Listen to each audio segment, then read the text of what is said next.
wa in yuqatilukum yuwallukumul adbar. Apabila orang Yahudi menyerang kamu, mereka lari lintang pukang, tak boleh nak buat apa. Dan begitulah video yang kita nak reaction pada hari ini. Kita tengok orang-orang Yahudi berpatah balik ke belakang. Wa qadhafa fi qulubihim ru'b. Allah mendatangkan ke dalam hati mereka arab, iaitu perasaan gelisah.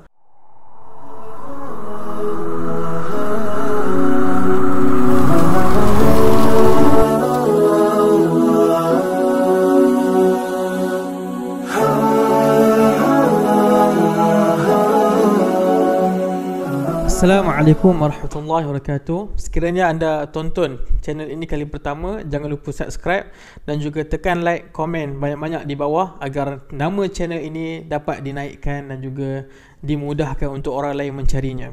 Pada hari ini saya akan memberikan satu reaksi tentang satu video yang agak masyhur dan agak terkenal, dan dia juga memberikan kepada kita satu semangat, tu roh dan juga nafas baru bagaimana beraninya umat Islam dalam menghadapi kezaliman penduduk Yahudi. Teruskan menonton.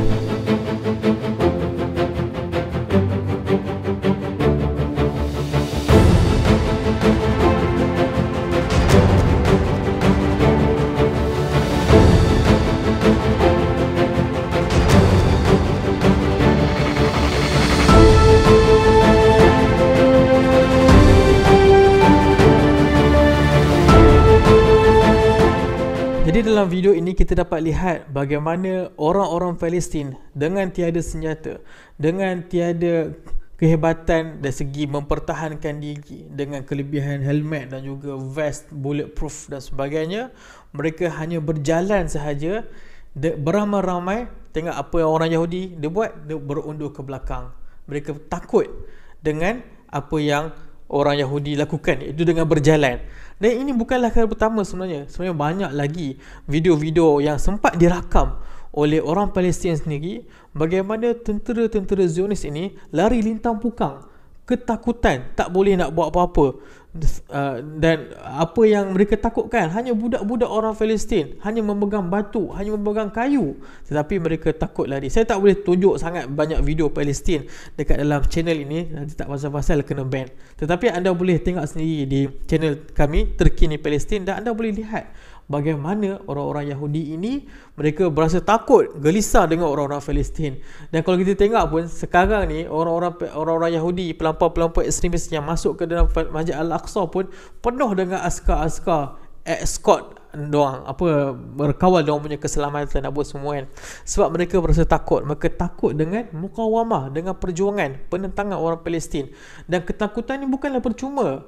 Tengok berapa banyak nyawa-nyawa dan juga pengorbanan yang dilakukan oleh orang-orang Palestin untuk mempertahankan Masjid Al-Aqsa, untuk memberikan ketakutan terhadap penduduk Yahudi yang merupakan pelampau dan juga tentera Zionis. Dan takut dan juga gelisah ini juga adalah satu rahsia Allah. Maksudnya satu senjata ataupun satu perkara yang Allah letakkan dalam hati musuh supaya mereka berasa takut dan juga mereka lari lintang pukang meninggalkan orang Islam. Ini disebutkan dalam Quran surah Al-Hajj, wa qadhafa fi qulubihim ru'b. Dan orang-orang Yahudi ni, cerita ayat ni pula cerita tentang orang-orang Yahudi. Orang-orang Yahudi ini Allah letakkan dalam jiwa mereka ar-ru'b. Ru'b ni berasa takut, berasa gelisah, berasa tak boleh nak berjumpa orang Islam. Yukhribuna buyutahum biaidihim wa aidil mu'minin. Dan kesan daripada rasa gelisah tu, mereka lari daripada bumi Madinah dan mereka menghancurkan rumah mereka dengan tangan mereka dan juga tangan orang Islam. Apa benda yang ayat nak cerita? Saya akan ceritakan dalam episod ini tentang ayat tersebut, dan juga dua lagi tempat dalam Quran yang mana Allah ceritakan dalam Al-Quran tentang sifat-sifat pengecut Bani Israel, yang mana dalam kalangan mereka ni adalah orang Yahudi. Dan sampai hari inilah kita dapat lihat dalam kalangan mereka ramai lagi yang mewarisi sifat pengecut tersebut. Teruskan bersama kami. Jadi dalam Al-Quran Allah Subhanahu Wa Taala sebutkan 3 kali masyahid ataupun tempat-tempat yang mana Allah merekodkan sifat pengecut orang-orang Yahudi dalam menghadapi musuh. Tempat yang pertama yang mana saya telah kongsikan kepada anda satu episod khas yang mana menceritakan tentang sifat pengecut Bani Israel apabila mereka menghadapi musuh ketat mereka, iaitu Jalut.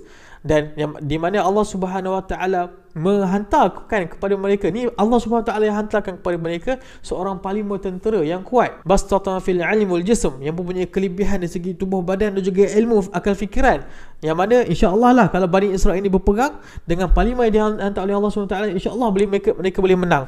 Dalam kalangan mereka ada nabi, dalam kalangan mereka ada orang soleh, dan juga ada panglima yang Allah hantarkan. Tetapi Bani Israel tetap pengecut untuk menghadapi musuh yang mereka kena lawan, iaitu Jalut.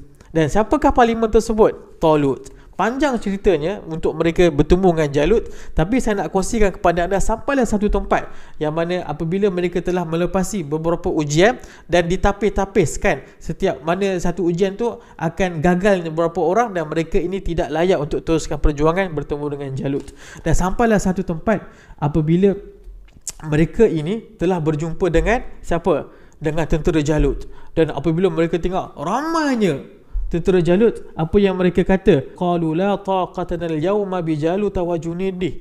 Apabila mereka berasa takut sangat, ramainya tentera Jalut ini, apa mereka kata? Mereka ini la taqata lana. Mereka ni dah tak ada tenaga bi Jalut dengan tentera-tenteranya ramai. Dan kalau kita lihat, dah tentera Bani Israel yang dipimpin oleh Talut ini dah ditapis, dan setiap kali tapisan tu berkurangnya tentera lagi kan. Dan apabila sampai ujian terakhir, mereka hanya melihat sahaja ramainya tentera Jalut. Qalu la taqata lana al-yawma bi Jalut wa junudih. Ya Allah, aku rasa tak bolehlah nak lawan dengan Jalut ni. Dengan lihat sahaja mereka dah berasa takut.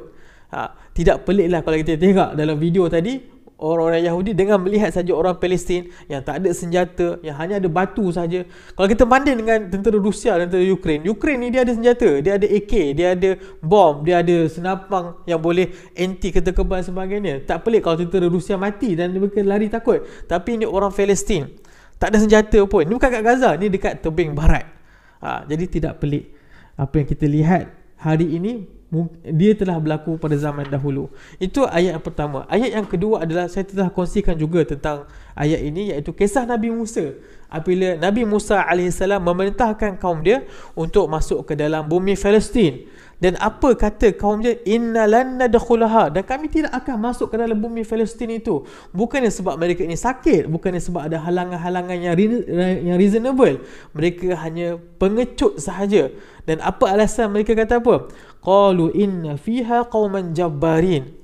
Dekat dalam itu adanya kaum Jabbarin, adalah kaum yang sangat-sangat tubuhnya sangat besar, dan kami berasa takut dengan mereka. Sedangkan Bani Israel itu manusia, orang Palestin itu juga manusia. Itu hanya dakwaan sahaja. Mereka tak tahu pun sebenarnya bagaimana rupa orang Palestin ketika itu. Udkhulu ardha muqaddasah. Nabi Musa simple cakap, masuk ke dalam bumi tersebut. Udkhulu alaihimul bab fa idza dakhaltumuhu fa innakum ghalibun. Kamu masuk ke dalam pintu itu, iaitu pintu peperangan untuk masuk ke bumi Palestin. Fa idza dakhaltumuhu fa innakum ghalibun. Apabila kamu dah masuk, confirm kamu akan menang. Tetapi Bani Israel sebab pengecut mereka tak masuk. Mereka bagi alasan inna fiha qauman jabbarin. Di sana adanya kaum yang tubuhnya sangat besar. Kemudian dia kata apa? Wa inna lan nadkhulaha, dan kami tidak akan masuk hatta yakhruju minha, sampailah mereka keluar. Fa in yakhruju minha fa inna dakhilun. Dan apabila mereka, iaitu orang Palestin, keluar daripada bumi mereka, fa inna dakhilun, barulah kami masuk. Ini adalah satu masyhad, ini adalah satu tempat yang mana Allah rekodkan tentang sifat pengecut Bani Israel. Al-Yahudu jumana, orang Yahudi ni adalah mereka jumana, orang-orang yang pengecut. Dan kita lihat juga mauqif yang dipegang oleh Bani Israel, pegangan yang dipegang oleh mauqif ini, inilah yang dipegang oleh orang-orang Arab. Yang mana kita lihat orang Arab pada ketika ini, mereka sanggup berdamai dengan orang-orang Yahudi. Supaya apa? Dengan perdamaian ini dapat memudahkan untuk orang Palestin hidup di atas muka bumi Palestin. Dan kemungkinan orang Yahudi ni mungkin akan keluar sebab mereka ada pasport yang lain, mereka ada tempat tinggal yang mereka yang lain, tempat asalnya mereka. Ini adalah bumi orang Palestin. Maka mereka pun berdamai dengan orang-orang Yahudi dengan alasan ini adalah satu jalan keluar daripada peperangan ini. Ini adalah perkara yang mustahil berlaku. Orang Yahudi datang ke bumi Palestin untuk menjajah, untuk menduduki bumi tersebut. Tetapi apabila ada orang berdamai dengan mereka, lagilah mudah untuk mereka berdamai. Apa kata Syekh saya? Dia kata dalam bukunya, amma fi zamanina fa innal arabu jubana. Pada zaman sekarang kita dapat lihat di mana pemimpin Arab ni adalah orang-orang yang jubana, orang-orang yang pengecut. Alladzina akhadhu hadzal jubun minal yahud, yang mana mereka mengambil sifat pengecut daripada orang-orang Yahudi. Yatawaqqa'una hadza wa yadhunnuna hadza wa yadhunnunahu wa yatawahhamuna anna Filistin aw juz'an minha Difa Gharabiyah sata'udil Arab indama yakhruju minha. Mereka menganggap apabila mereka mengadakan perjanjian damai dengan orang-orang Yahudi ini, orang Arab akan kembali mendapatkan bumi Palestin semula. Tapi mereka tak tahu orang Yahudi datang tu untuk menjajah. Kalau dah mereka jajah dan mereka dah berjaya untuk melakukan tersebut, tak ada sebab untuk mereka keluar, melainkan ada penentangan daripada orang Arab Palestin sendiri. Tapi mereka boleh juga untuk berdamai dengan orang-orang Yahudi. Jadi ini adalah tempat yang kedua yang mana Allah ceritakan tentang sifat pengecut orang-orang Yahudi. Tempat yang ketiga, kita dapat lihat bagaimana di zaman Rasulullah SAW berada di Madinah. Dan apa yang berlaku di sana adalah berlakunya penipuan ataupun berlakunya pengkhianatan daripada orang-orang Yahudi sendiri yang tinggal di bumi Madinah. Dan antara kabilah Yahudi yang disebutkan dalam hadis ataupun disebutkan dalam sejarah, mereka ni adalah Bani Nadir. Dan Bani Nadir ini, mereka ini mengkhianati perjanjian yang diletakkan oleh Rasulullah SAW sendiri apabila baginda mendatangi piagam Madinah. Dan disebabkan pengkhianatan ini juga dan juga pengkhianatan lain, di mana Bani Nadir ini mereka menunjukkan tempat-tempat kelemahan, tempat-tempat yang menjadi titik yang lemah bagi penduduk ataupun bumi Madinah ini, supaya musuh senang masuk, musuh senang serang dari belakang dan sebagainya. Dan juga ada juga perjumpaan Bani Nadir ini untuk membunuh baginda sallallahu alaihi wasallam. Jadi disebabkan banyaknya jenayah-jenayah besar dan juga berat yang mereka lakukan, Allah SWT perintahkan untuk Bani Nadir ini untuk dihukum bunuh dan juga keluar daripada bumi Madinah. Dan Allah SWT rekodkan perkara ini dalam surah Al-Hashr, yang mana Allah SWT sebutkan apa? Huwalladzina akhrajal ladzina kafaru min ahli kitabi min diyarihim li awwal hashr ma dhanantum an yakhruju wa dhannu annahum mani'atuhum husunuhum min Allah. Allah SWT lah yang keluarkan orang-orang kafir dalam kalangan ahli kitab, iaitu Bani Israel, orang-orang Yahudi, min diyarihim li awwal hashr, daripada tempat mereka tinggal, untuk tempat mereka tinggal. Ma dhanantum an yakhruju, umat Islam ni, kamu tak sangka pun kamu berjaya untuk mengeluarkan mereka. Kamu tak sangka pun orang-orang Yahudi ni boleh keluar. Wa dhannu annahum mani'atuhum husunuhum min Allah. Dan orang-orang Yahudi ni pula, mereka pun tak sangka sebenarnya mereka boleh terkeluar daripada bumi Madinah. Sebab apa? Mani'atuhum husunuhum min Allah. Sebab mereka ada benteng-benteng di rumah mereka, dinding-dinding yang tinggi bagi menghalang umat Islam untuk masuk ke dalam perumahan Bani Nadir itu, supaya diserang dan sebagainya. Tetapi Allah kata apa lepas tu? Fa'atahumullahu min haitsu lam yahtasibu. Tetapi Allah mendatangkan kepada mereka sesuatu yang mereka tidak disangka. Apakah rahsia tersebut? Apakah perkara tersebut sehingga orang Yahudi tak sangka? Mereka rasa mereka dah kuat. Mereka rasa mereka dah ada dinding yang tinggi yang menjadi husun kepada mereka, yang menjadi perisai kepada mereka. Umat Islam tak boleh nak serang, umat Islam tak boleh nak masuk, umat Islam tak boleh nak buat apa-apa. Tetapi Allah datangkan satu kepada mereka yang mereka tak sangka pun. Min haitsu lam yahtasibu wa qadhafa fi qulubihim ar-ru'b. Allah meletakkan di hati mereka ar-ru'b, sifat pengecut. Dan ini berlaku pada hari ini. Kalau kita lihat Gaza yang tak ada apa-apa, yang tak ada senjata yang canggih seperti negara haram Zionis, mereka tak ada kereta kebal, mereka tak ada jet, tetapi seorang penjajah pun, seorang askar pun tak berani untuk jejak kaki mereka ke atas bumi Palestin. Dan begitu juga di Difa Gharabiyah, kita di tepian barat, bagaimana banyak kali dirakamkan tentera Zionis ini lari lintang pukang, tak boleh nak buat apa-apa. Ini persis dengan ayat Quran yang lain, wa in yuqatilukum yuwallukumul adbar. Apabila orang Yahudi menyerang kamu, mereka lari lintang pukang, tak boleh nak buat apa. Dan begitulah video yang kita nak reaction pada hari ini. Kita tengok orang-orang Yahudi berpatah balik ke belakang. Wa qadhafa fi qulubihim ru'b. Allah mendatangkan ke dalam hati mereka arub, iaitu perasaan gelisah. Ini nak menunjukkan bahawa kemenangan itu boleh dicapai. Walaupun kemungkinan, walaupun senjata yang kita ada tidak secanggih mereka. Tapi kalau kita ada senjata lagi canggih pada mereka, ini adalah satu kelebihan yang jauh lagi baik.